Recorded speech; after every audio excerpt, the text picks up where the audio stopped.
Graças e paz, irmãos. Amém.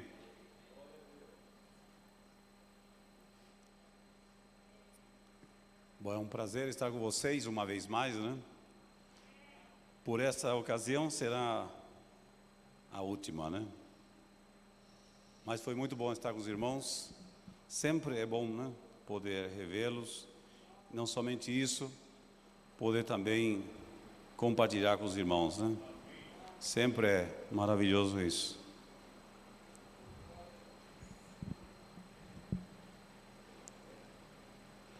Bom, os que tiveram domingo de manhã se lembram do nosso tema sobre as funções de um sacerdote, né? A primeira, a adoração. A segunda missão, né? Ou função do sacerdote é intercessão, e a terceira,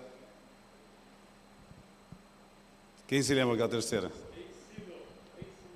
Sim, proclamar, ensinar, instruir. Por isso que nós devemos entender a importância da palavra estar em nós. Nós só poderemos cumprir essa função se nós vivermos, amarmos, retermos a palavra. Eu vou me deter hoje um pouco mais ainda no nosso tema da adoração, que é a primeira função de um sacerdote. É importante definir o que é adoração. A maioria tem adoração como louvor, como cantar, mas a palavra adoração significa amar em extremo. Amar extremadamente. Isso é a adoração, é o significado da palavra adorar, amar em extremo. Então nós vamos definir alguns pontos sobre o que é adoração, né? Nós temos quatro palavras gregas de onde se traduz essa palavra adoração. A primeira é a palavra proskuneo. O que significa esta palavra proskuneo? Não é porque eu saiba o grego, tá? É porque cada uma dessas palavras que se encontra na palavra tem um sentido diferente, e é importante entender mais amplamente o significado desta palavra, de onde ela se deriva. O que significa proskuneo? Significa beijar a mão, fazer cortesia, reverência. É um ato de tributar homenagem, ajoelhar-se. Salmos 95, 6. Salmos 95, 6. Obrigado.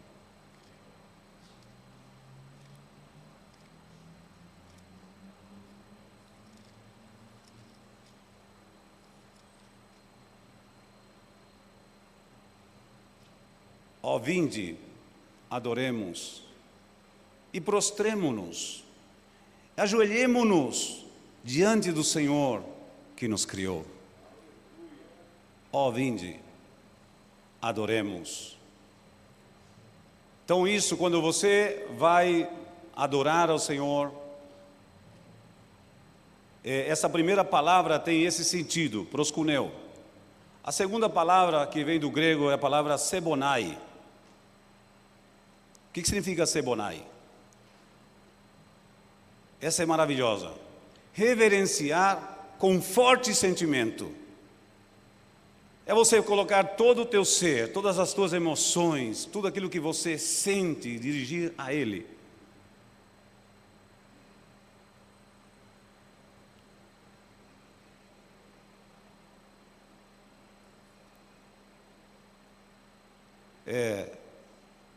É muito interessante, né?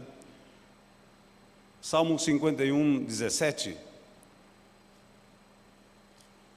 Por que os Salmos falam há tantos salmos de adoração, de louvor, de exaltação? Ainda que mais de 50% dos salmos são doutrinários. Tem a ver com doutrina. Talvez uma parte de 30% em realidade é louvor e adoração. Outros são de lamentações, súplicas. E a gente encontra nos salmos tantas declarações profundas. Lembremos que a maioria deles foi escrito por Davi, né? Mas nós temos mais de 50 autores nos salmos. Mais de 50. Só no Salmo 119 tem mais de 26. Então, foram muitos que compuseram, entre eles Moisés, entre eles, por citar alguns, além de Davi, o principal de todos, Asaf. Nós temos também a Salomão também está aí. E assim tem vários que, pelo Espírito de Deus, escreveram esses salmos, né? Salmo 51, 17, então.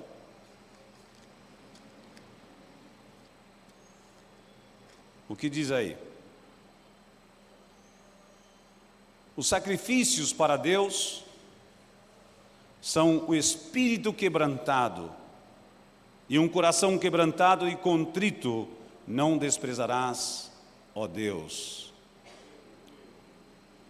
Forte sentimento, né? Nós temos que cuidar muito o fingimento quando nós adoramos a Deus. Deus não se compraz no fingimento, mas na autenticidade de um coração quebrantado, humilhado.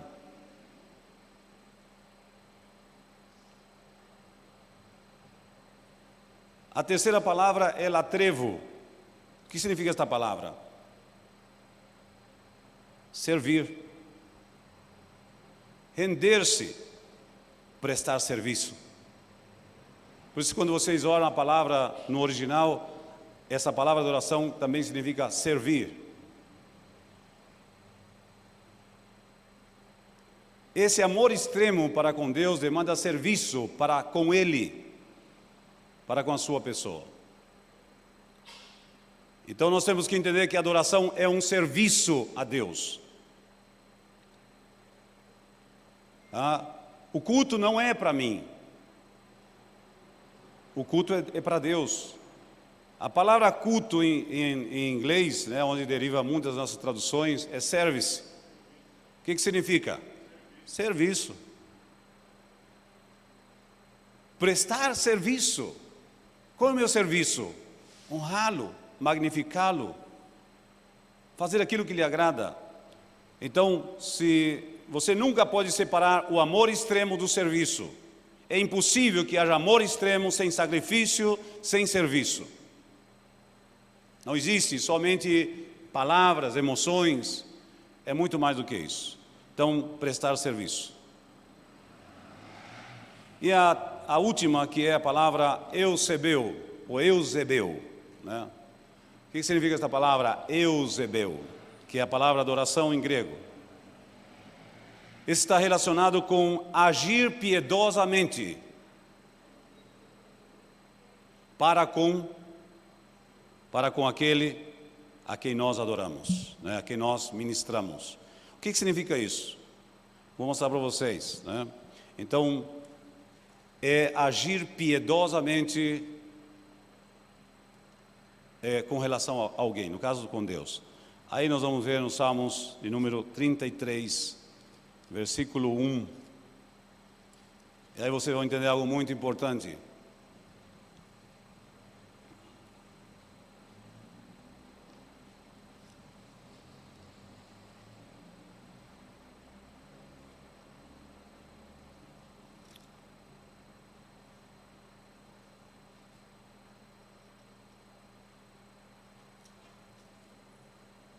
Versículo 1 diz: regozijai-vos no Senhor, vós justos, pois aos retos convém o louvor. Aos retos convém o louvor.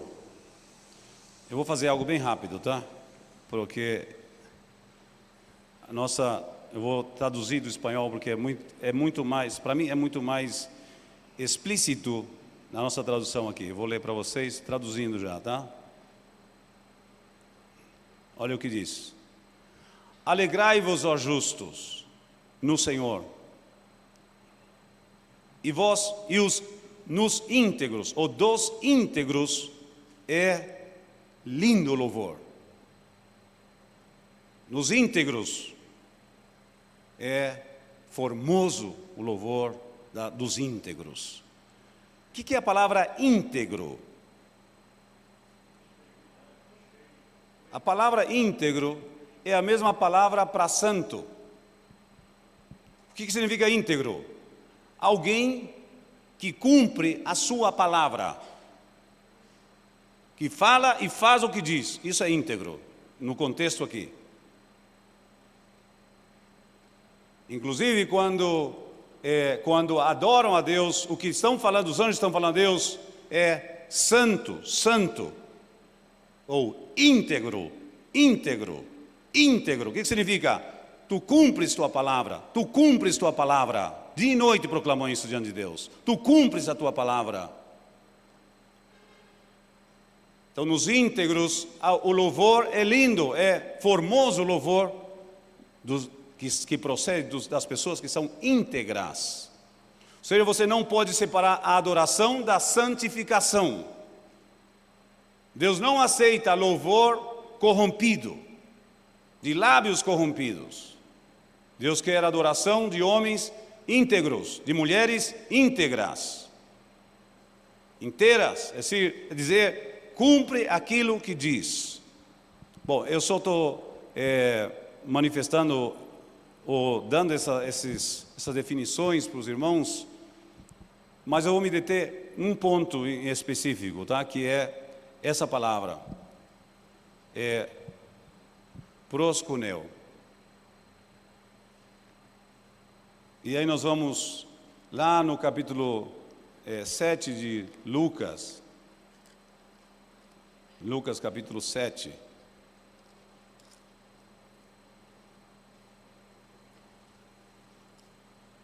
Se eu me estender uns 10 minutos mais, eu peço aos irmãos que por favor me tolerem, tá? Porque tratarei de compensar esse tempo que preciso, tá? 10 minutos mais para ver se eu posso realmente concluir pelo menos essa parte que eu gostaria de compartilhar com vocês hoje, né? Desde o versículo 36 em diante. E quero que você tenha no coração, na mente, duas palavras: expectativa e perspectiva. Expectativa. O que é expectativa? É aquilo que você espera que aconteça. Você presume que vai acontecer. Expectativa não é fé. Fé não é expectativa, mas a expectativa também gera fé. É uma forma de manifestar a confiança que a gente está esperando que algo aconteça. Creio que muitos de vocês, se não uma grande maioria, vieram com uma expectativa sobre essa reunião.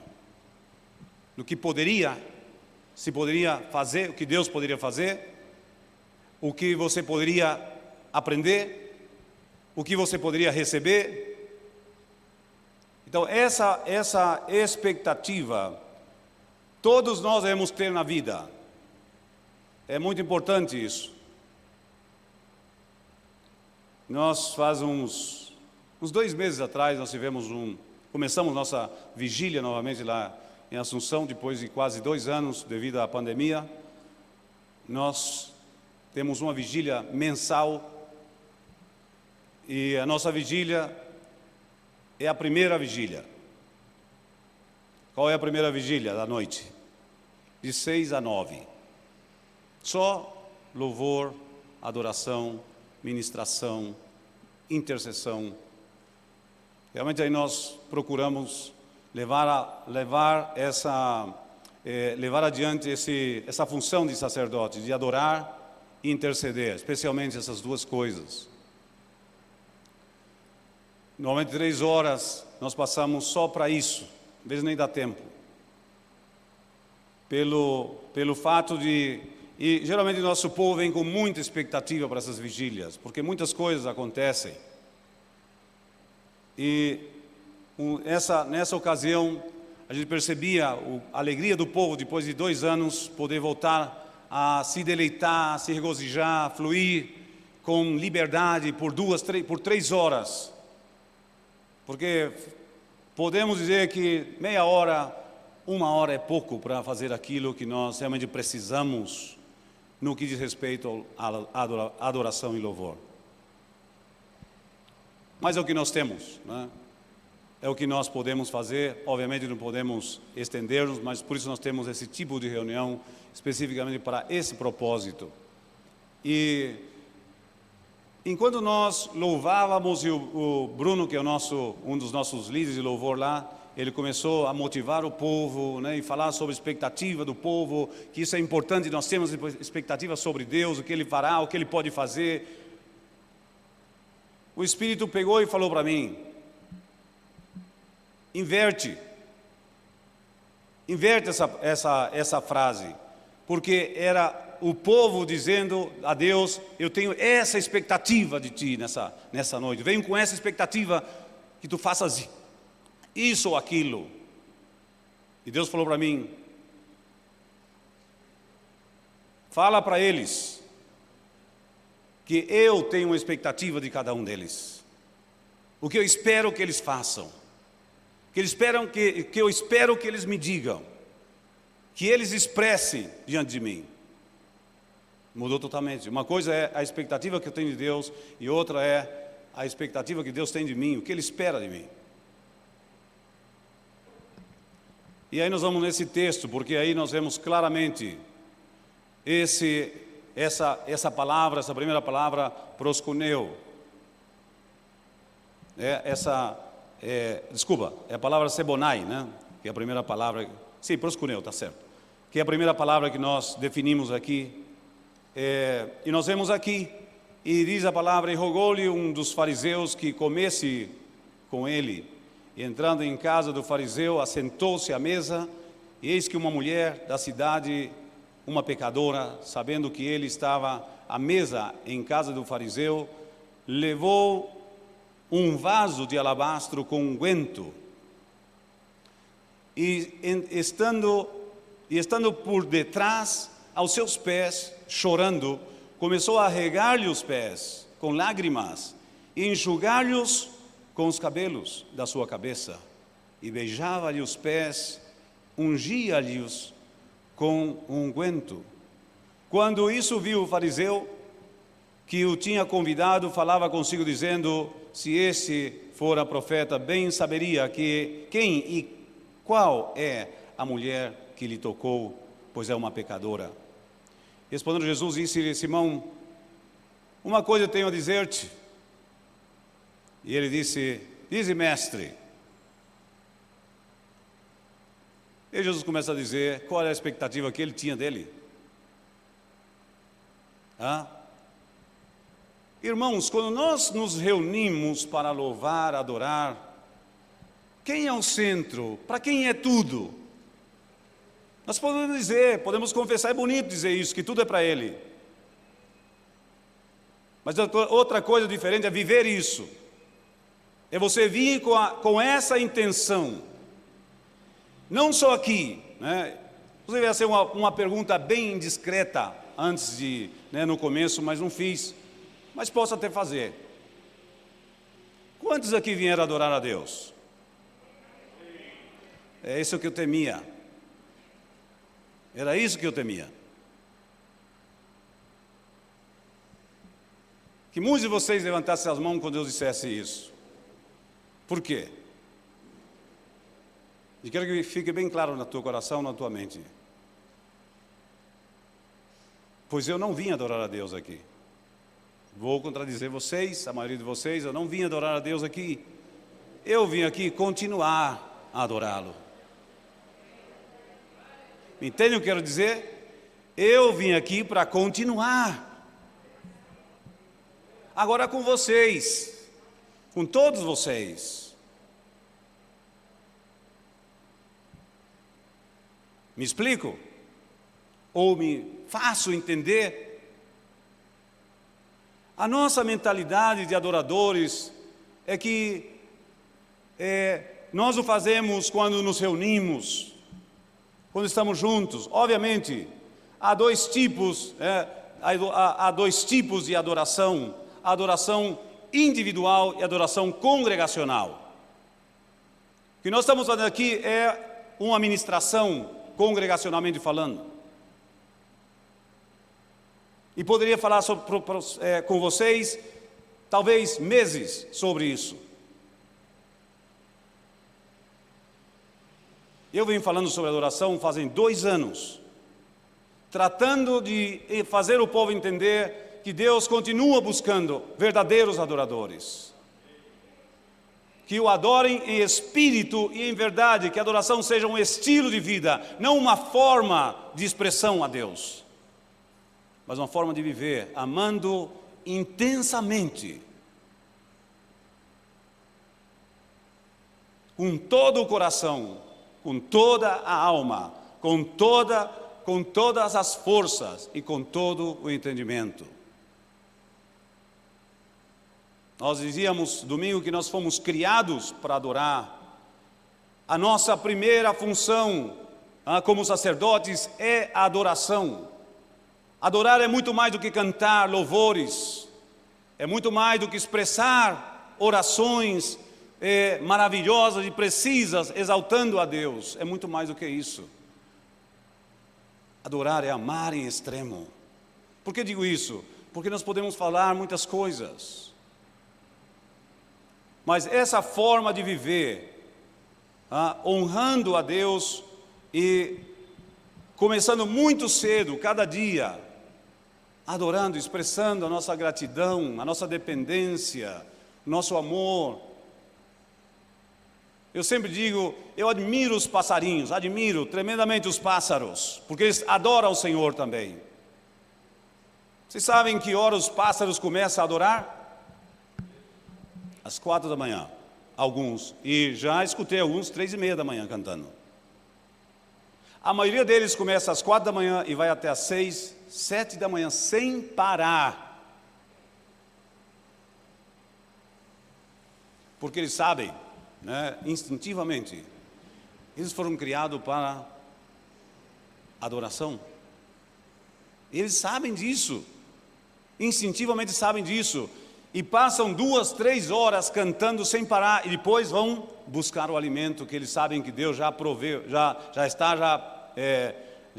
tem a provisão, já está consumado isso para eles, só vai buscar. Primeiro eles adoram, depois vão buscar a comida. Nós buscamos a comida primeiro, e se sobra tempo, adoramos. Então, quando eu falo sobre adoração, nós falamos sobre uma forma de viver, uma maneira de ser, para com o nosso Deus, em todos os aspectos. É amar em extremo, é dar toda a importância, valor, essa submissão que diz a palavra aqui, essa ilustração que nós temos aqui, nós vemos perfeitamente o sentido desta palavra, proskuneo, que é beijar a mão, fazer cortesia, reverenciar. É um ato de tributar homenagem, ajoelhar-se. Qual era a expectativa que Jesus tinha de Simão? E aí nós vamos continuar lendo o texto. Jesus então pergunta ao fariseu, ou seja, Jesus conta uma parábola ao fariseu e faz uma pergunta para ele. Um certo credor, versículo 41, tinha 2 devedores. Um devia-lhe 500 dinheiros e outro 50. E não tendo eles com que pagar, perdoou-lhes a ambos. Dize-me, pois, qual deles o amará mais? Qual deles o amará mais? Bom, ele diz, eu penso que, obviamente, pela lógica, é aquele a quem ele perdoou mais. E Jesus contesta, responde: julgaste bem. Está certa a resposta. Está certa a resposta.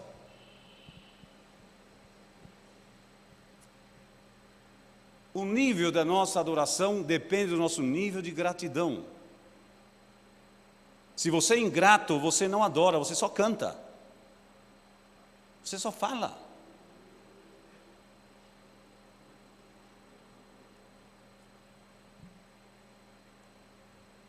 A gratidão é, em realidade, o que Deus espera de nós, é o mínimo que Ele espera de nós.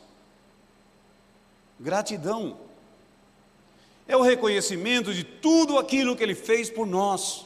Como não adorá-lo? Como não amá-lo de forma tão extrema por tudo o que Ele fez por nós? Ou nós não entendemos o que Ele fez por nós? Nós não compreendemos a obra na cruz, o sacrifício, o sofrimento, a dor, a angústia, o desprezo, a humilhação. Quanto amor você tem para com Deus depende do teu nível de gratidão. Quão agradecida você é a Deus. Não é somente pela quantidade de pecados que Ele perdoou, mas pela quantidade de gratidão que você possa acumular no teu coração para com Ele. Quanta gratidão você tem para com Deus. De onde você saiu.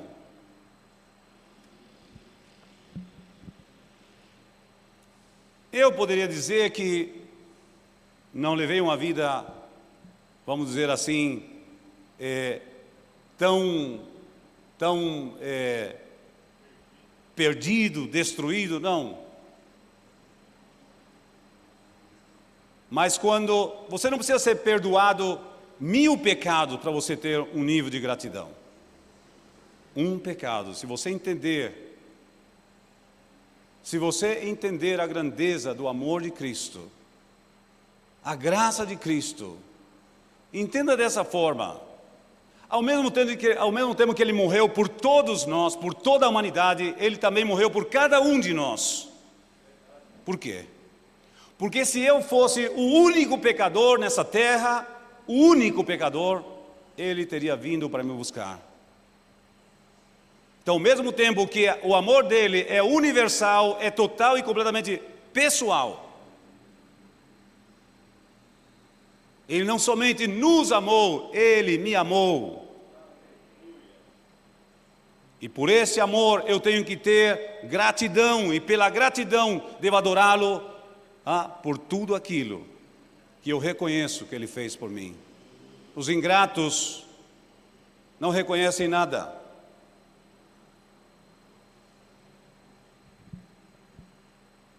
A ingratidão é simplesmente a pessoa que não é capaz de ver, ainda que seja diante dos seus olhos, aquilo que outro fez por ele. Ele rejeita ver, não quer ver. Então não existe gratidão. Não te devo nada. Por que eu vou te adorar? Era o teu dever me salvar? Parece que alguns pensam assim. Então, nós devemos entender que uma das razões, os motivos pelo qual devemos adorar a Deus é por gratidão. Irmãos, quantas coisas nos perdoou Deus. Quantas coisas nos perdoa. Não devemos nada, não temos nenhuma gratidão para com Ele, para dar esse amor de forma extrema. Salmo 103, vocês conhecem de cor seguramente, né? Bendize alma minha ao Senhor, e todo o meu ser bendiga seu santo nome. Bendize alma minha ao Senhor, e não te esqueças de nenhum dos seus benefícios. Aquela mulher reconhecia em Jesus tudo o que o seu ser necessitava. E ela vem, não tem vergonha de simplesmente entrar por debaixo da mesa e tomar esse vaso de alabastro, né? com esse perfume, né, nardo, e ela pega e derrama sobre os pés dele, e começa a beijar os pés dele, e regar também com lágrimas, e começou a usar seu cabelo como toalha para secar, e não cessava de fazer isso continuamente, e o fariseu olhando. O que essa mulher via em Jesus? Beijando os pés dele. O que ela... Essa é a palavra que nós vimos aqui, né? Sim, proskuneo. Era uma adoração extrema, era um amor extremo. Alguém tem que amar de forma extrema para fazer isso. Quem ama de forma extrema também é extremo em suas atitudes com Deus. É capaz de deixar tudo por Ele, sacrificar tudo por Ele, sem pensar duas vezes. Isso é adoração. A mulher se ajoelhou e começou a beijar os pés dele, a regar, a derramar lágrimas, lavar com lágrimas. Jesus se converteu em tudo.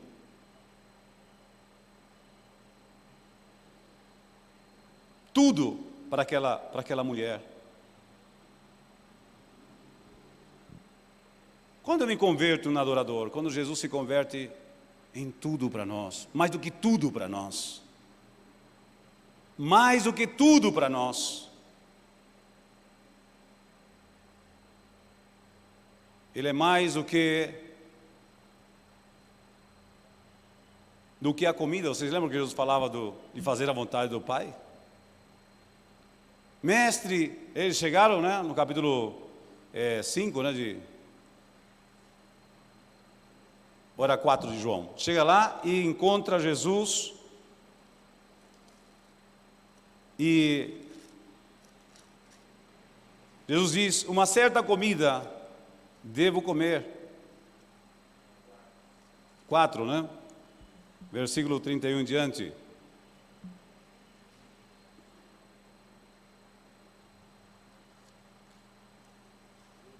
Uma comida tenho para comer, versículo 32, que vós não conheceis.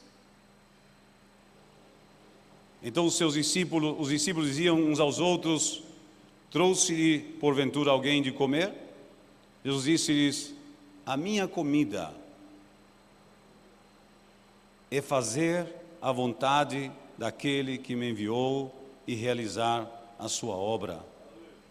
A minha comida, o combustível da minha vida. Esse é o combustível da minha vida, fazer a vontade do Pai. Amá-lo até a morte, como fez, e morte de cruz. Obedecê-lo. Eu vivo para fazer a vontade do meu Pai, eu não faço a minha vontade. Eu não vim aqui na terra para fazer a minha vontade, mas a vontade daquele que me enviou. E nós encontramos isso diversas vezes. Então, nós temos no próprio Jesus o exemplo de amor extremo para com o Pai. Que o Pai lhe peça que ele se sacrifique, que não tinha outro caminho. E que ele estivesse, como esteve, disposto a ser crucificado, ser humilhado, torturado até a morte. Com o único objetivo de fazer a vontade do Pai. Nós vivemos num tempo, irmãos, que sacrifício, falar de sacrifício, falar de sofrimento, falar de renúncia, é ir contra esse evangelho de ofertas que se faz hoje, um evangelho que se troca por dinheiro, por riqueza, a todo custo. Eu sou um dos principais defensores da prosperidade, mas não da teologia da prosperidade. Da prosperidade como ensina a palavra de Deus. Que vem como resultado de uma vida piedosa, não como um objetivo de vida, para mostrar aos outros, né? Para impressionar os outros. Eu creio firmemente na prosperidade, mas uma prosperidade que ao mesmo tempo que cresce economicamente, espiritualmente tem que estar por cima. Você pode crescer economicamente? Claro que sim. Mas se você não crescer espiritualmente, o material sufoca e mata o espiritual. E você não dá fruto.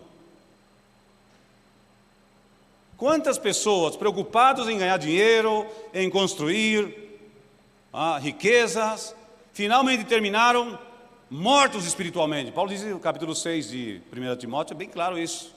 Alguns transpassaram a si mesmos com muitas dores, e outros se desviaram por querer ser ricos. Então a riqueza é incompatível com a espiritualidade? Não. Quando Deus começou a me falar sobre a prosperidade, o propósito dele nisso, Ele me ensinou uma coisa muito simples. Se você quiser que eu te conceda, te abençoe nessa área, você tem que aprender uma coisa, um exercício simples: aspirar e respirar. Se você só aspira, você morre, teu pulmão explode e morre. Você tem que respirar, você tem que liberar o gás carbônico. Se você só absorve dinheiro, e não compartilha, não abençoa ninguém, não cresce em generosidade, a riqueza te mata. Mata o teu ministério, mata a tua família, mata a tua vida, seca a tua vida. E ainda que você tenha muita riqueza, muito bem, muitos bens materiais, você jamais terá satisfação, você terá uma maldição para os ricos. Sabe qual é a maldição dos ricos? A maldição dos ricos é ter tudo, diz Eclesiastes, e não poder desfrutar de nada.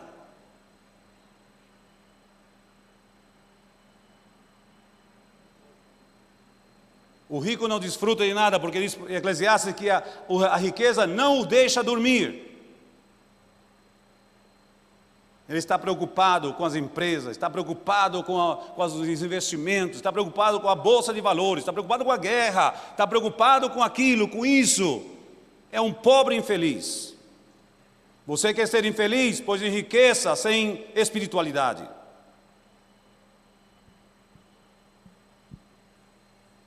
Paulo termina dizendo a Timóteo no capítulo 6, que não ponha a sua confiança nas riquezas, porque são incertas, mas em Deus, que nos dá todas as coisas para que as desfrutemos.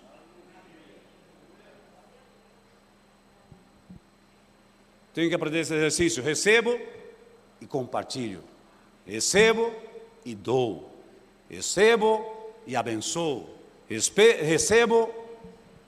Muito simples. Deus falou: se você crescer mais materialmente que espiritualmente, material sufoca o espiritual. Mas se você crescer espiritualmente sempre mais do que material, o que vai acontecer é, você sempre vai manter o equilíbrio.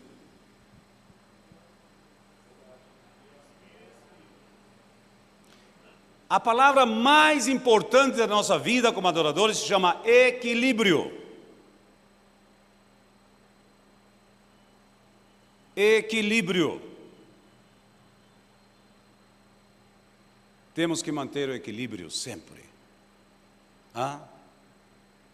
Você dá a Deus o que é de Deus: honra, glória, amor, devoção, serviço, porque adorar também é servir. E Deus simplesmente libera o que é teu, o que é meu, o que é nosso. E quando Ele libera o que é nosso, nós compartilhamos. Não é um privilégio que Deus te dê dinheiro suficiente para você poder ajudar os teus filhos a construir uma casa, a ter as suas comodidades. Para mim é a coisa mais linda. Você vê um irmão necessitado e poder ajudá-lo, dar um carro para ele.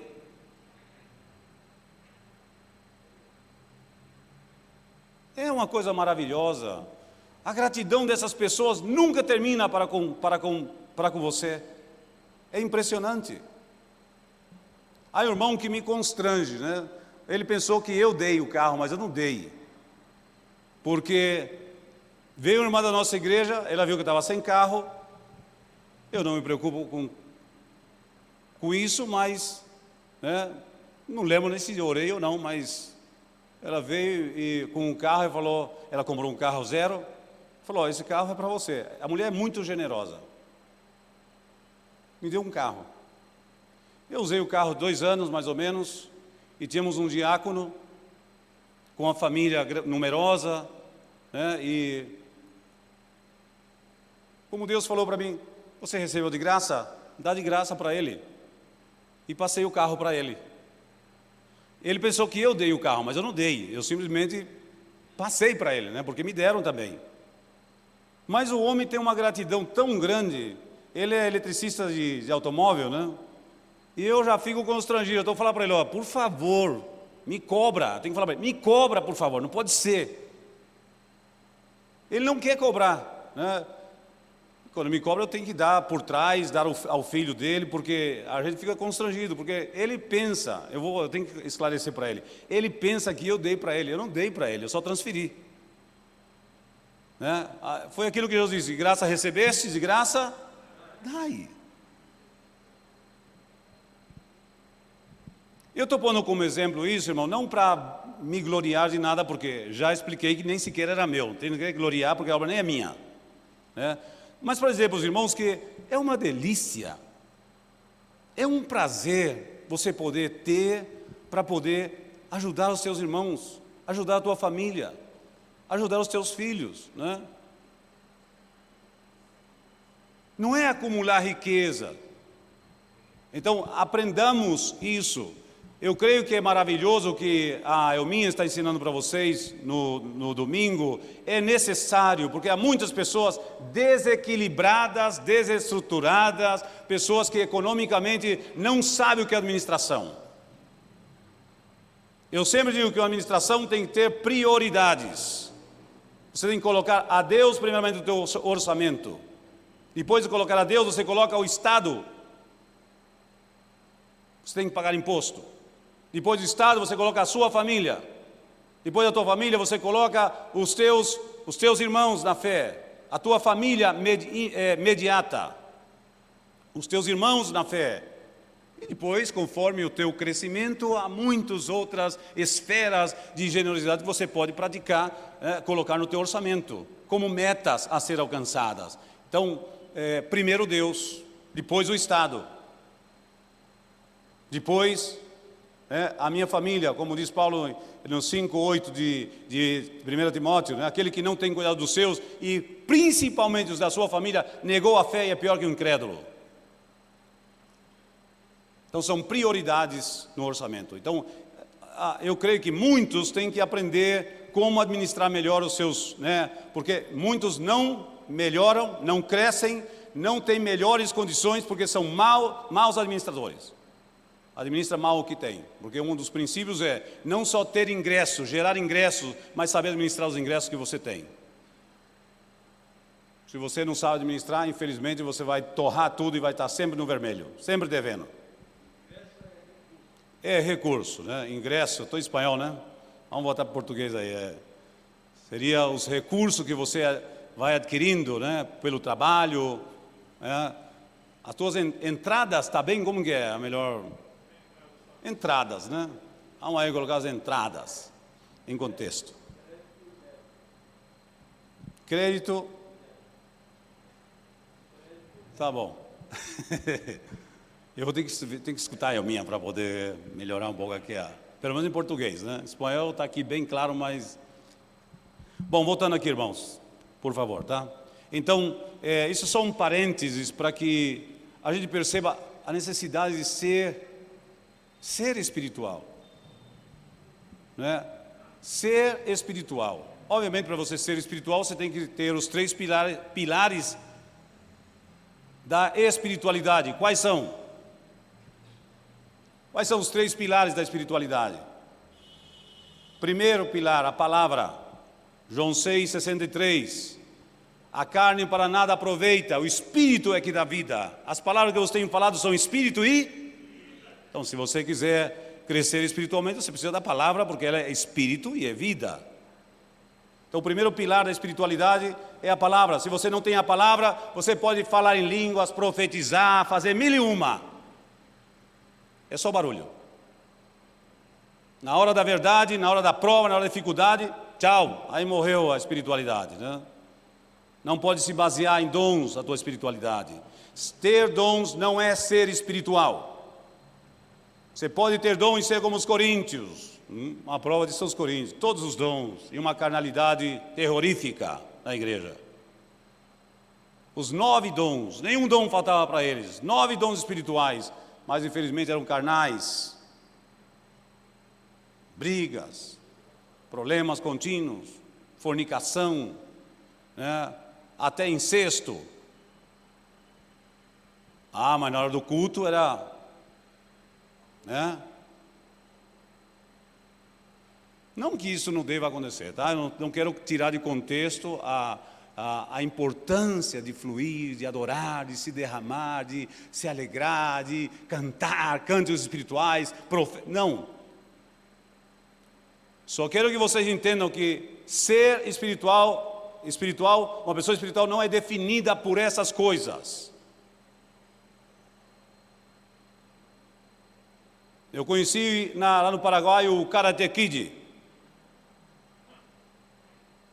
Esse irmão começava o culto, era uma maravilha. Você pensava que era um anjo que estava cantando, né? E levantava as mãos, por pouco não ascendia aos céus ali.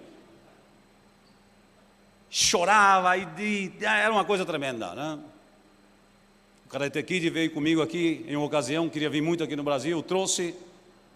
Quando voltou em casa, feliz da vida pelo que tinha visto, ouvido, experimentado também entre nós, chegou na sua casa lá no Paraguai, pediu uma cueca para a esposa não tinha a cueca prevista para ele na hora que ele queria.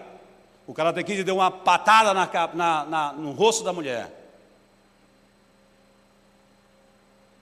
Eu o chamei, quando soube da agressão, e disse: vem aqui, Karate Kid. Vou dizer uma coisa para você, que seja a primeira, não era a primeira, depois eu descobri, que seja a última vez que você toca na tua mulher. Escuta bem o que eu estou falando para você. Eu e ele, geralmente eu não envolvo ninguém em assuntos de tratar com as pessoas para tratar de recuperá-las. Então chamo e a situação é essa. A próxima vez que você fizer isso, você já sabe, você está na rua, nessa igreja você não fica. Eu não quero agressores aqui.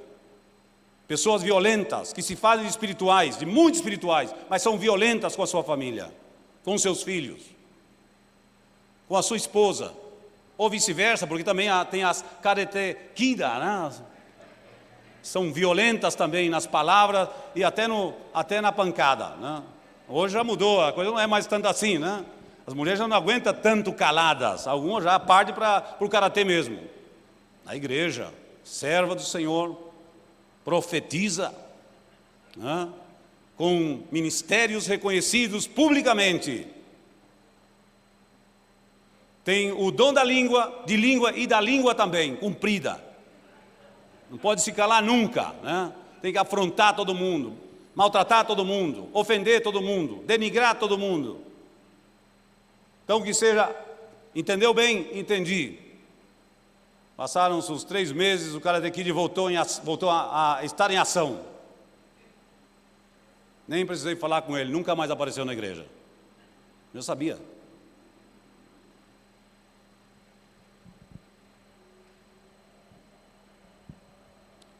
Para um bom entendedor, uma palavra basta.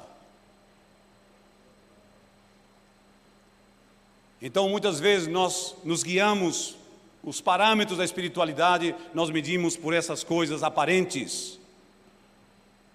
Não que nós devemos julgar as pessoas por fazer isso, não, de nenhum modo. Nós não somos juízes de ninguém. Mas nós devemos só entender que jamais devemos guiar-nos, que não é um parâmetro de espiritualidade isso. O que é uma pessoa espiritual? Uma pessoa que normalmente flui nos frutos do Espírito. O que é uma pessoa carnal? Uma pessoa que normalmente vive nas obras da carne. Então, qual é o primeiro pilar da espiritualidade? É a palavra. O segundo pilar da espiritualidade é a oração, a comunhão com Deus, a intimidade com Deus. Romanos 12, versículo 1. Culto racional, inteligente, deliberado, determinado por nós mesmos de oferecer nossos corpos em sacrifício vivo, santo e agradável a Deus, que é o nosso culto racional. Para que possamos, não há transformação em nós, se não há mudança de mentalidade. Para que nós possamos experimentar, para que haja essa transformação em nossas vidas, temos que ter comunhão com o Pai. Aquele que ama o Pai está sempre diante dele, é impossível. E a terceira é congregar-se. 10:25 de Hebreus. Não deixando de congregar-vos, como alguns têm por costume, antes exortando-vos, quanto mais vezes que aquele dia se aproxima. Estamos mais perto do tribunal de Cristo, cada vez mais perto. Então, à medida que você vê que se aproxima o tribunal de Cristo para você, você deve, então, estar cada vez mais envolvido com os seus irmãos, com a família da fé, na comunhão, na oração, no partir do pão, envolver-se com os nossos irmãos na comunhão, com aqueles que de um coração limpo invocam o Senhor. Então esses são os pilares da espiritualidade, É como a gente não só vem a adquirir espiritualidade, mas ser espiritual, Alguns estão espiritual, não são. Há uma grande diferença em estar espiritual, ter um momento, como diz um ataque de talento espiritual. Mas logo o ataque é outro, um ataque de carnalidade depois. Então, qual é a expectativa que o Senhor, Jesus foi na casa de Simão, qual era a expectativa que ele tinha? Porque aquele homem, primeiramente, quando você não adora, você se torna juiz de outros, fica julgando as pessoas, E sendo juiz de maus pensamentos, como disse Tiago. Então aqui, Jesus mostra que aquela mulher, pelo fato de de reconhecer todos os seus erros, as suas falhas, a sua imundícia, o seu pecado, começou a adorar. Aí a gente vê que o Senhor não rejeita. O Senhor não faz acepção de pessoas. Aquele com o coração quebrantado, humilhado, como diz a palavra, Ele não despreza. E aquela mulher vem, e preenche todas as expectativas que Cristo tinha naquela casa. E não daquele homem, de Simão. E aí ele diz, voltando outra vez ao capítulo 7, para ir fechando, diz assim, de Lucas, diz: julgaste bem, versículo 44, e voltando-se para a mulher, disse a Simão: vês tu esta mulher? Entrei em tua casa e não me deste água para os pés. Lembremos que era um serviço totalmente normal, como você chegar numa casa e alguém te receber e te oferecer um café, te oferecer alguma coisa, cortesia, era algo normal na sociedade judia naquele tempo, aonde a primeira coisa que a pessoa fazia quando vinha alguém, alguma visita, um anfitrião, se tinha um escravo, um servo, ele trazia água para poder lavar os pés, porque eles andavam descalços, eram pobres, e se tinham mais recursos, andavam de sandália. Então Jesus disse: entrei em tua casa e não me desse água para os pés. Não houve nenhuma cortesia da tua parte. Mas esta regou-me os pés com lágrimas e mos enxugou com seus cabelos. os seus próprios cabelos usou para secar os meus pés. Não me desse ósculo. Até hoje é normal na sociedade judia e árabe também beijar como uma demonstração de afeto, né, de proximidade, de achegamento. Não me desse beijo, ósculo. Não me deste ósculo, mas esta não tem cessado de beijar os meus pés. Qual era a expectativa que Jesus tinha daquele de Simão? Que ele o tratasse dignamente, à altura de quem era ele, né? O Senhor, o Mestre, o Messias. Aquela mulher encontrou em Jesus a resposta para todas as suas perguntas, sem que Jesus dissesse nada além de mulher, perdoados são os pecados, né? Os teus pecados te são perdoados. Suficiente. Não me ungiste com óleo, a cabeça com óleo, mas esta ungiu meus pés com unguento. Vocês sabem quando custava, ou quando custa em moeda de hoje esse unguento? Aproximadamente 13 mil reais. Acho que é muito mais do que um perfume francês. As virgens normalmente compravam esse vaso de alabastro que era caríssimo, que se trazia do Egito, uma cerâmica do Egito, e passava grande parte da sua vida juntando dinheiro para comprar e colocar esse perfume aí que era para o dia das núpcias, para se ungir com esse perfume, para estar preparada para o noivo, para o marido no caso.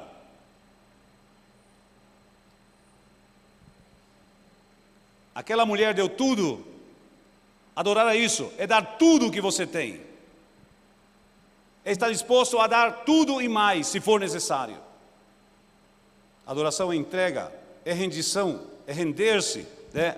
Adoração é amor extremo. Essa atitude extrema dessa mulher para com o Senhor demonstra o nível de amor que ela tinha para com Ele. Ele era o centro da sua atenção, não importou o dono da casa, não importou a opinião dele, não importou nada. A máxima da adoração, ou o máximo da adoração, o pico da adoração, é quando você simplesmente chega a esse nível de concentrar-te com todo o ser, como se você fosse a única pessoa no lugar, como se não houvesse ninguém mais aí. Só Ele, você e Ele. Ele o centro de tudo, Ele sendo tudo. As experiências mais profundas com Deus acontecem quando nós aprendemos a unificar nosso ser na ministração para com Ele. Onde você não tem amanhã, não tem ontem, não tem ninguém, não tem nada além dEle. Ele é o centro de todas as coisas. As tuas palavras, os teus sentimentos, os teus pensamentos, o teu ser se concentra, se entrega, se rende. Isso é muito difícil de acontecer, muitas vezes em nossas vidas, pelo fato que a distração é um dos maiores inimigos do adorador. A dispersão da mente.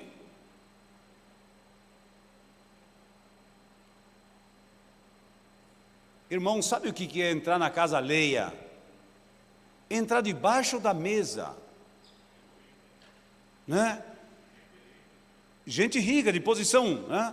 Entrar debaixo da mesa, começar a chorar, lavar os pés com as lágrimas e secar com o cabelo, beijar os pés. Quanto valia os pés de Jesus para aquela mulher? Valia tudo o que ela tinha. Tendo uma reputação, ela não se importou com a sua reputação também. Ela se importou unicamente com Ele. A adoração é isso. é preencher as expectativas de Deus com relação a nós. O que Ele espera de nós? Todo o nosso louvor, toda a nossa adoração, toda a nossa gratidão, todo o nosso ser é entregue, rendido, submetido ou em submissão incondicional a Ele como único objeto do nosso amor e da nossa devoção. É isso que Deus espera de nós cada dia que nós nos apresentamos para ministrar diante dEle. Essa expectativa que Ele tem, gratidão da nossa parte, devoção da nossa parte, entrega da nossa parte, de forma extrema. Adorar a Deus de forma extrema não é sair caminhando com as mãos aqui.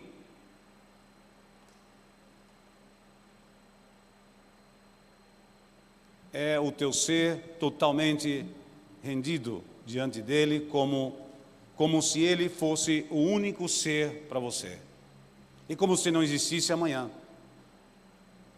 Você pode passar 3, 4 horas adorando e você não sente o tempo passar. O tempo parece que se detém. Ou parece que passa tão rápido que você não sente. Esse nível de amor e adoração que nós temos diante de Deus é o nível que Deus espera de cada um de nós, que nós venhamos a amá-lo, a honrá-lo de uma maneira extrema, no sentido de entrega, de rendição, de amor incondicional para com esse Deus que deve ser o único centro do nosso louvor, o centro da nossa adoração e também da nossa devoção. Ele como o único ser que nos importa e ninguém mais. Amém? Então vou cumprir a minha palavra assim e dessa forma eu vou concluir. Você vai tomar a palavra, Senhor Francisco? Por favor. Graça e paz, irmãos. Foi um prazer estar com vocês. Desculpe o exceder aqui.